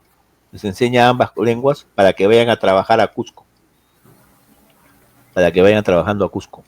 Es ahí donde, en la lengua Sandó School, ahí, y también trabajaba en part-time de una otra cosa, así, haciendo trabajos de lo que podía. Pero desde ahí de Suecia, es como es que es posible que él llegue a Estados Unidos a hablar ante 10.000 personas. Viene acá a Estados Unidos, siendo lo que fue, y habló ante 10.000 personas. Porque este mismo señor le consigue una beca, le consigue a Canadá, le consigue visa a Canadá, y de Canadá entra a Estados Unidos y habla ante 10.000 personas, aparte en toda Europa, habla por toda Europa, Suecia, por muchos países de Europa, de lo que está pasando con los problemas que está sufriendo. Del golpe de Estado, de Pinochet generalmente, de eso estaba hablando, ese era su tema de él, y en eso toda la gente quería escuchar cuál era su interpretación. Claro, ahora ya vamos a hablar de lo que realmente alcanzó. Él fue diputado 2 veces por el Perú, diputado, ya, y tuvo en 1983, me pareció que como diputado, lo votaron como diputado, lo suspendieron, porque acusó al general Clemente Noel, jefe militar de Ayacucho, de asesinato, y ahí lo suspendieron. Ahí hay otra cosa anecdótica, cuando lo suspenden, porque creo que él ya era, no diputado en esa época, era ya senador, y en ese momento estaba ya de la Torre, y la función de la Asamblea Constituyente era pasar del poder militar al poder civil. Esa era la nueva Constitución, y esa era la misión. Aya de la Torre, no sé quién lo suspende, si fue Aya de la Torre o si fue los senadores conjuntos o si fue el poder militar que los amedrentó, pero la cosa es que lo suspendieron. Entonces él hacía, salió en la primera página de muchos periódicos, uno fue creo que La Crónica o Expreso, y se veía a Hugo Blanco vendiendo té en el frente del Congreso, como no tenía, porque le suspendieron el pago, entonces estaba con su soga, con sus chancletas y está vendiendo. Y la televisión lo entrevista y dice, ¿pero qué estás haciendo acá, Hugo? Tú eres senador de la República. No, pero me ha suspendido. Pero entonces, ¿ahora qué está haciendo? Bueno, ya vendiendo un poco de moliente me estoy ganando alguito. Así tienes un poquito. Esa es una, ¿te acuerdas de esa o no? Yo me acuerdo mucho de eso. Bueno, entonces, él ya forma parte por el Partido Unificado Mariateísta. También él conforma o funda el Frente de Izquierda Revolucionario, el FIR. O sea, él es el que... Claro, él es el que hace ese Frente Unido de Izquierda, uno de los primeros del Perú, ¿no? Y con ese agarra el escaño o el curul. Ahora él es un ecosocialista, ¿no? Sí. O sea, de origen zapatista, pero siempre aboga por dos cosas. Yo digo por tres. La reforma agraria, que es la tierra que se le debe al trabajador, al campesino. La etnia, la reivindicación étnica de toda una nación original, a la que se ha expropiado, se ha maltratado, se ha yaconizado, o si se puede decir así, se ha esclavizado, esa es la palabra. Y la última es la alteración que todo esto conlleva dentro del aspecto climático. Por ejemplo, las minas, las protestas contra las minas, con la explotación del cobre, creo que participó en muchos aspectos de eso, contra la Southern Copper Corporation. Él participó en 1991 en contra de esa explotación que estaba ocasionando y que está ocasionando daño a muchas partes en el Perú. Bueno, ese es el aspecto que hemos hablado, me parece. Él fue un guerrillero, no fue un terrorista, él no es un criminal, él fue procesado como un criminal. No se da él llega, si hubiera sido criminalizado, pues ya pagó su deuda, tuvo 8 años, claro. Le dieron amnistía, y por esa amnistía él llega a ser diputado 2 veces y senador. Y senador hasta 1992, donde Fujimori, por autogolpes, rompe todo el Congreso de la República. En algo que hizo Fujimori porque a él le dio la gana. Así que ya hemos visto las consecuencias de lo que eso enmarca. Entonces, hay muchos matices de esto que están hablando justamente ahora muchas personas, lo que están diciendo, y tenemos que en otra ocasión continuar en estos desencuentros históricos. ¿Qué es lo que realmente significa Hugo Blanco? ¿Merece que le hagan esto o mucho más? Es decir, el documental, una película hacia él. ¿Merece el Ministerio de Cultura apoyar la difusión de lo que pasó, al menos, para la distracción de la juventud, de las futuras generaciones? ¿Merecen ser escuchados los militares que están ahora retirados, que dicen que él fue un criminal y que cuando hay abusos en cualquier parte, en cualquier sistema, en cualquier gobierno, son abusos y excesos que suponen la guarda, el primer requisito de una nación, que es guardar el orden y la ley, y que por eso algunos miembros hacen excesos, y que por eso él es un criminal y que no se pueden comparar a los excesos porque él asesinó a un guardia, a un policía, aún así en defensa propia, porque dicen que hay canales, hay formas, hay caminos, hay maneras de protestar en el sistema democrático. Entonces, todas estas cosas podemos ver qué significa para nuestra cultura el aporte que ha hecho a Hugo Blanco. Pero pienso que el tiempo nos está ganando. Vamos a las 2 horas y no hemos terminado completamente de analizar todas estas cosas.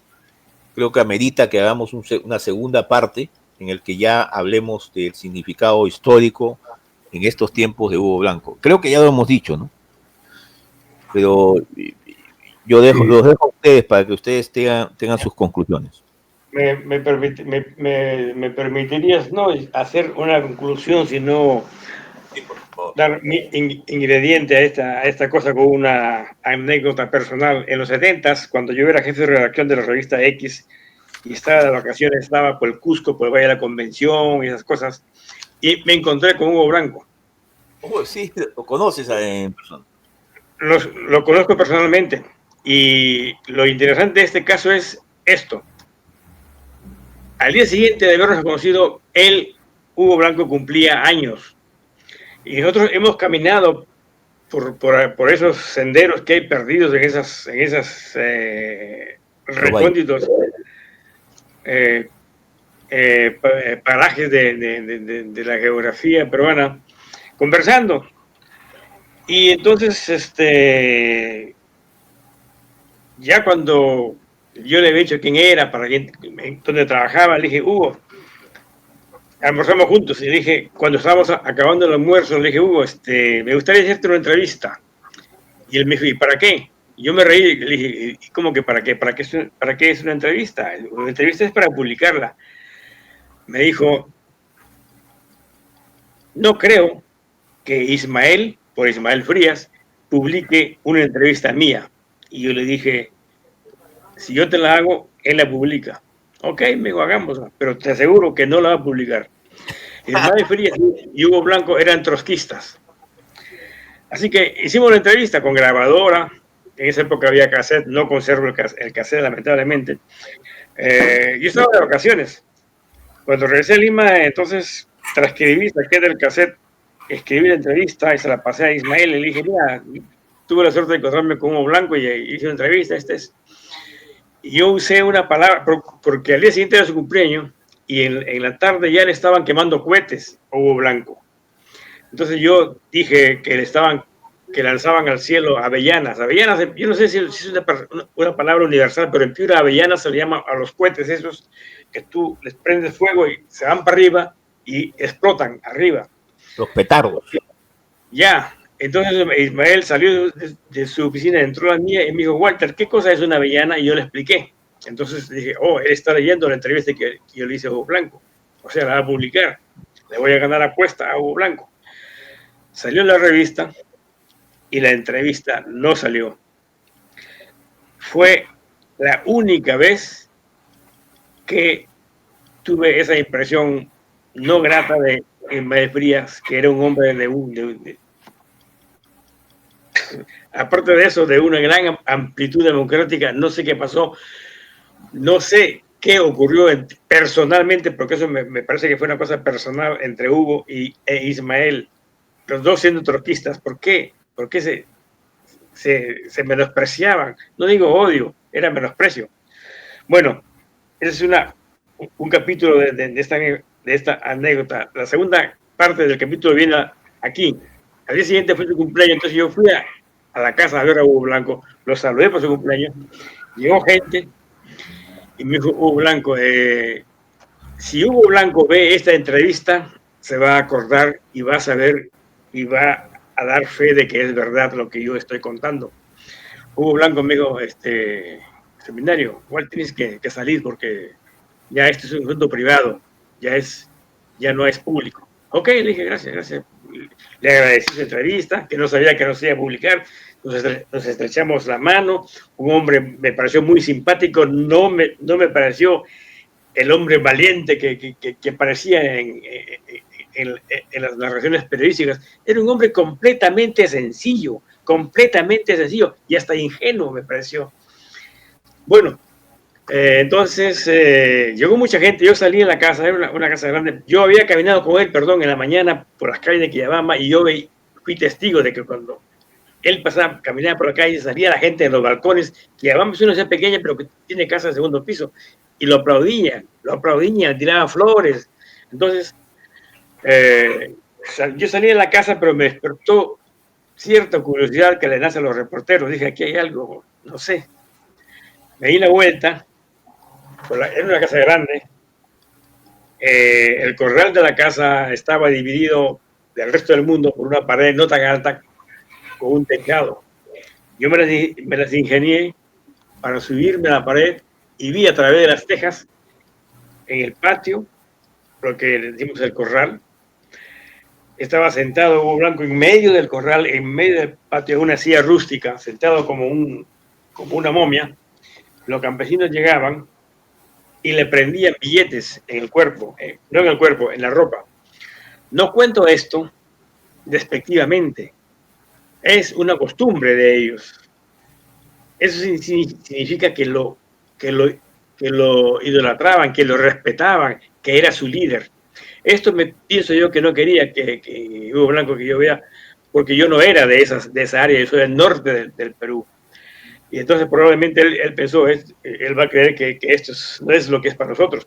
Yo entiendo, nunca me pareció algo peyorativo, nunca. Cuando yo estaba mirando eso por los ojos de las tejas, no me pareció despreciable ni ridículo.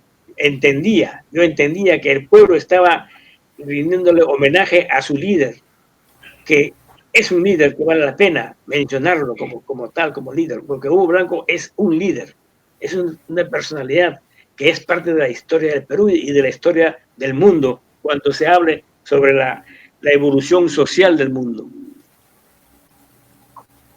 Gracias. Muchas gracias. Eso es maravillosa. Wow.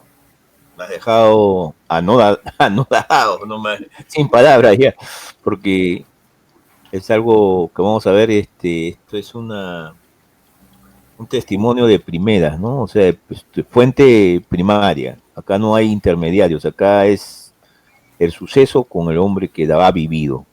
Es más, para mí es un momento maravilloso, Walter, gracias. Pepe. No, nada que agregar, más bien esperemos que la segunda parte sea más sustanciosa en cuanto a soluciones, ¿no? Soluciones que vengan a solucionar este tema que viene afectando la salud de nuestro continente desde hace muchos años. Continente y mundo, porque es una cosa global. Sí, bueno, el mundo en general. Eso es lo que vamos, ¿no? O sea, vamos nosotros, estamos poniendo nuestra experiencia, nuestra intelectualidad, nuestra manera de enfocar, de mirar, de entender, de analizar, para que tal vez mentes superiores a las nuestras, a manos con más fuerzas, tal vez encuentren esas soluciones, ¿no? Pero lo importante es transmitir. Vamos a enfocarnos en la segunda parte a posibles soluciones, pero yo me atrevo a decir que es difícil solucionar un problema humano, cualquier problema humano, ya sea familiar, comunitario. Por eso es la grandeza de Hugo Blanco, que la reconocen gente que... Estamos hablando de Jean-Paul Sartre, estamos hablando de Bertrand Russell, estamos hablando de gente preparadísima, que reconoce que el tema ese, no creo que ellos nos habrían dado una solución, ¿no? Pero dije, al menos no lo maten, al menos no acaben con su vida. Eso es lo que... Ahora, me parece que para dar soluciones tenemos que seguir aprendiendo de esta historicidad.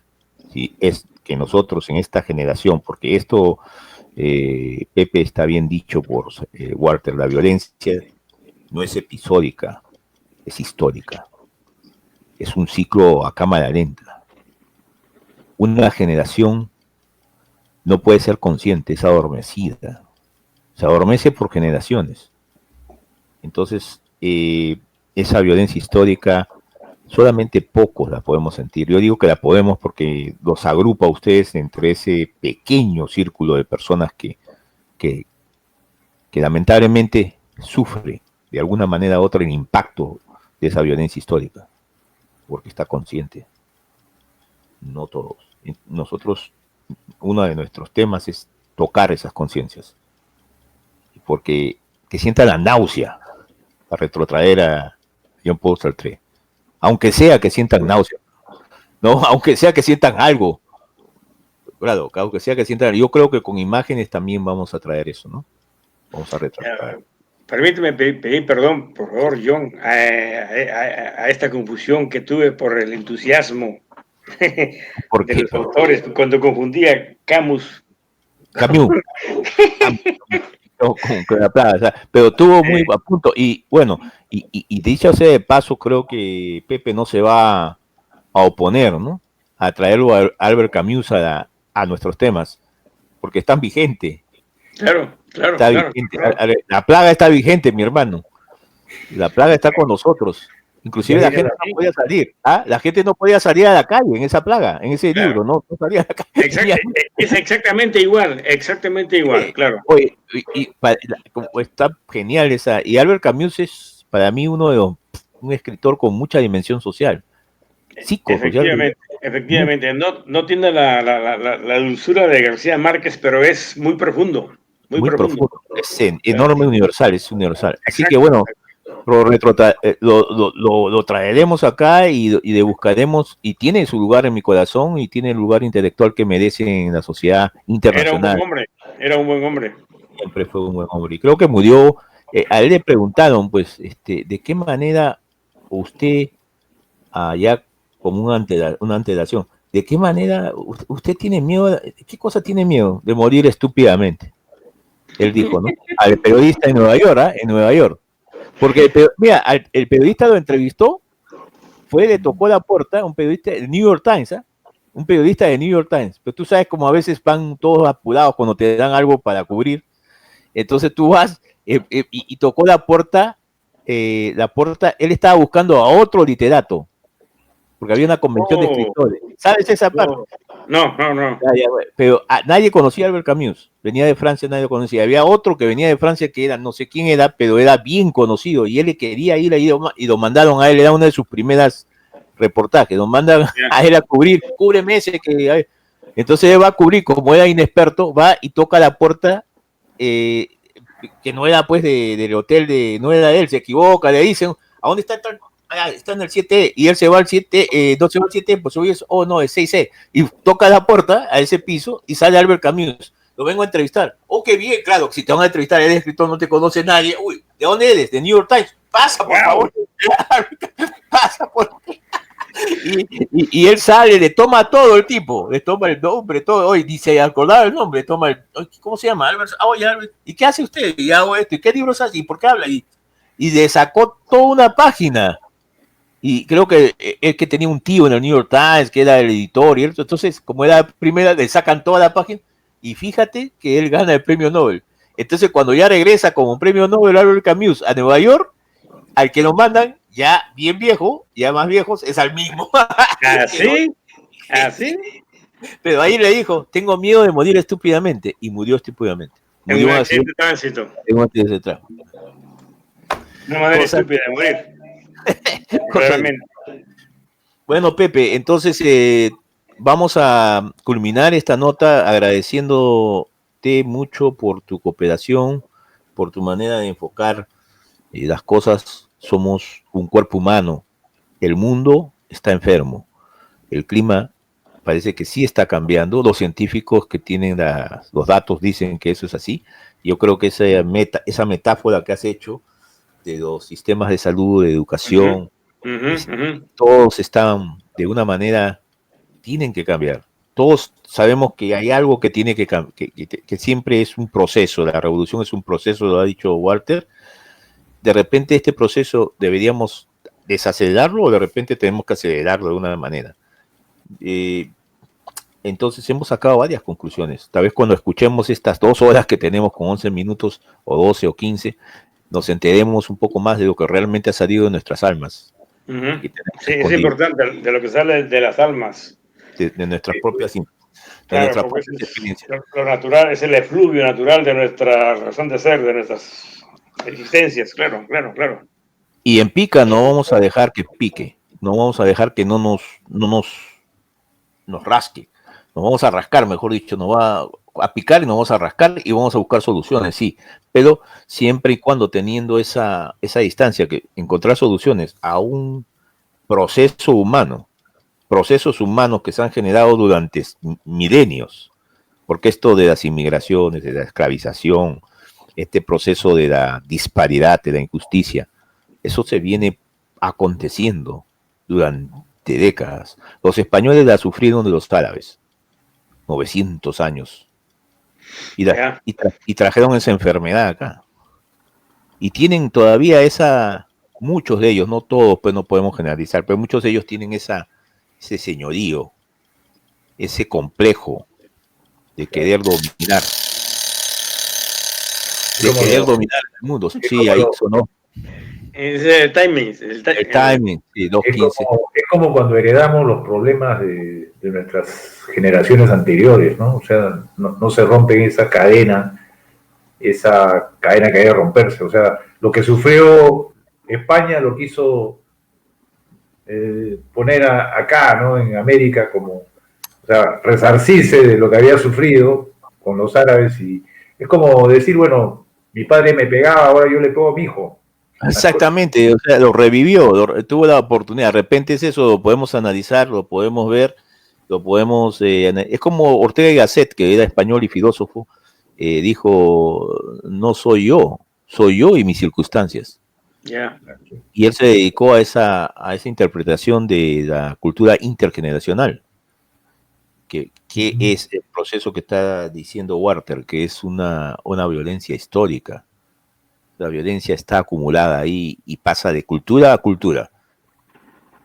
Por eso somos la Asociación Intercultural Peruana, ¿no? Nuestro orgullo es ser peruanos, un orgullo, me parece, contenido entre una humildad racional, ¿no? Humildad porque sabemos que no somos los mejores, pero tampoco los peores. Pero claro, tenemos algo original, algo que late aquí, que es Perú. Eso nos hace únicos de ese aspecto. ¿Ok? Si tienen algo más que agregar dentro de esto, por favor. Muchas gracias, muchas gracias. Muchas gracias a ti, Walter. Muchas gracias a ustedes. Pepe. Un placer haber compartido otra vez esta aventura, porque esta es una aventura. Estamos en una aventura muy bonita. A John y gracias a Walter. Gracias a Pepe. Ha sido muy interesante y bueno, ya estaremos para la segunda parte de esto. Claro. Hasta luego, hasta siempre. Nos vemos.